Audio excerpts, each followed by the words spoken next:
Hello and welcome to the channel. Thank you guys again for your support, watching the video, subscribing, all that good stuff. Now, make sure you do that, all right, and like this video. Do you like PC games? Would you like to take PC games portable with you? Now, I'm not talking about cloud gaming, or maybe it is cloud gaming in some ways, but anyway. So, Steam has just announced their Steam Deck, and it is kind of like a portable Switch. I don't know. It seems like there's another company that was doing the same thing, but their price is, you gotta pay a little bit more. But Steam's price for the Steam Deck, I believe, is the right price, and especially for what you're getting. And then if you want more storage, obviously you're gonna have to, fork up some more cash. So let's go ahead and check out the new Steam Deck, and we'll also check out its competition. I can't remember the name, but I will search for it, and you don't have to wait for me to find it, because it'll just be instantaneously because I've done all the hard work in the back end. I'll be back. Okay, so here you go, introducing the Steam Deck. It kind of looks a little bit like the IO Neo, but they give you more additional features than the IO Neo. And obviously it's a Steam Deck, so you're gonna be running, I'm assuming, Steam OS on it, and you'll be able to run all of your games on it, even the AAA ones. I've seen them playing Doom in this mofo, as well as Control, which is also a AAA game. But who knows other games that will be able to handle it. And of course, it doesn't come off. So if those Joy-Con ever go out, or Joy-Con drift, God forbid, you pretty much got to send the whole thing in. So it would have been nice if they were detachables. So this is the other device that I was talking about. I was able to find it, and this is the IO Neo. IO Neo. And this one starting price is 6,120 Hong Kong dollars, but $789 for US for the 500 gigabyte. And I'm sure it comes with the USB slots for you to put it in and get more storage as well too. Now, anyway, you're here for this. So you have a 7-inch touchscreen, obviously, trackpads on each side, so you can just chill and play some Doom Eternal right there on your couch. Everything is good. It's fast storage. So I think with most devices, the hardest thing for companies to do is give you a ton of storage, because that tends to make the price of that said device even more expensive. So the one that they give you, I don't know why they always rely on the standard, or standard storage is always 64. Why is it always 64?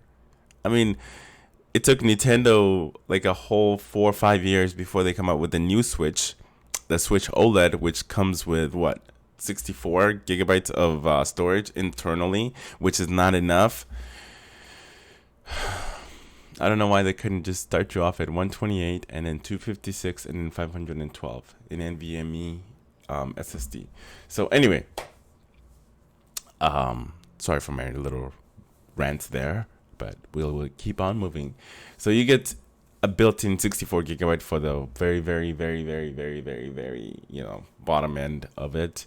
You get a 256 gigabyte NVMe. That one is going to be more expensive. And of course, the 512 gigabyte NVMe is going to be fast as well too, but it's going to be very, very, very expensive.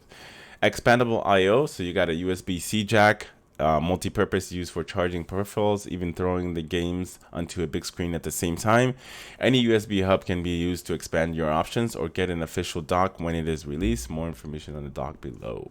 Hi-Fi audio. Steam Deck stereo speakers pack a punch. Emitted DSP provides clarity and a wide soundstage for an immersive listening.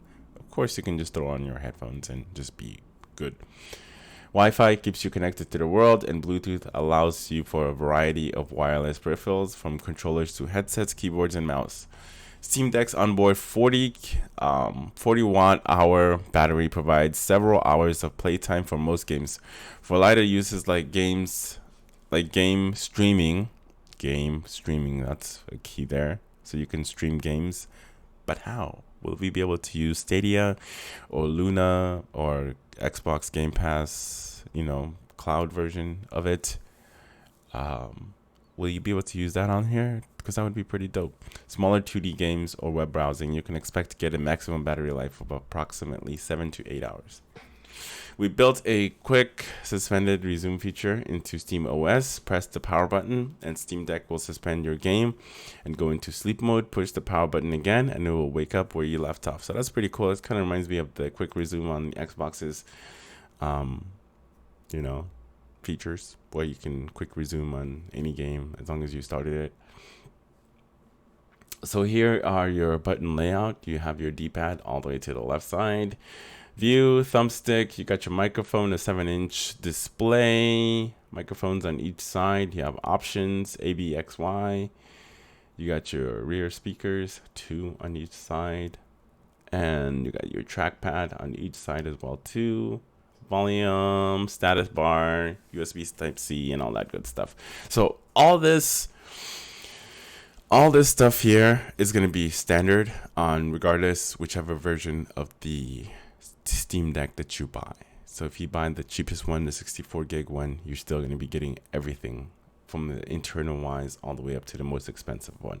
The only thing that's really different is your storage levels are different, but everything else is going to be included in the box. So you're going to get Zen 2 architecture, as well as 8 RDNA 2 CUs, 1.0 to 1.6 gigahertz, 1.6 gigahertz of teraflops. APU power 4015 watts. Like I said, storage just varies, and you can also put a micro SD in there too, so you can have more storage as well too, because they don't want to give you enough. Yeah, so I think the best one for you to get is either the one in the middle. You don't want the cheapest one. You want the one in the middle. You want the 256. As you can see, the 256 is not that bad. You're just paying for that storage. And on top of the faster storage, carrying case, you got a carrying case and an exclusive Steam community profile bundle. And if you go for the highest price, which is the Io Neo, if you get the highest one with 500 gigabytes of storage, that is going to run you about $780 roughly. Let me see. This is the early bird, only black, 788, 500 gigs, 500 gigs early gigs, 698. So when you compare it to the Io Neo, this is damn better value. But the difference between the Io Neo and the Steam Deck is you're running Windows. You're running a complete version of Windows, I believe, in the Io Neo. So you can do other things too. But Steam OS, you just run Steam OS, which I'm sure it has different applications for you to do other things instead of just playing games on it. I'm sure it's a very versatile device, but we won't know more until it comes out. I don't know. I'm on the fence. Like where would I find the time for this? I don't know. Let me know in the comments below if you're interested in this. Is this a product that you might purchase or consider purchasing? For me, I'm in the middle, but the pre-orders are opening up tomorrow at 10 a.m. if you are interested in one of these. Now, if you can connect your monitor or your 4K display and still get nice crispy visuals, man, this will be a hell of a fucking device. But I think that would be later on in the future. Anyway, if you enjoyed this video, make sure to like and subscribe if you haven't done so already, and thank you guys so much for your support. You have a very lovely evening, because I am out of here.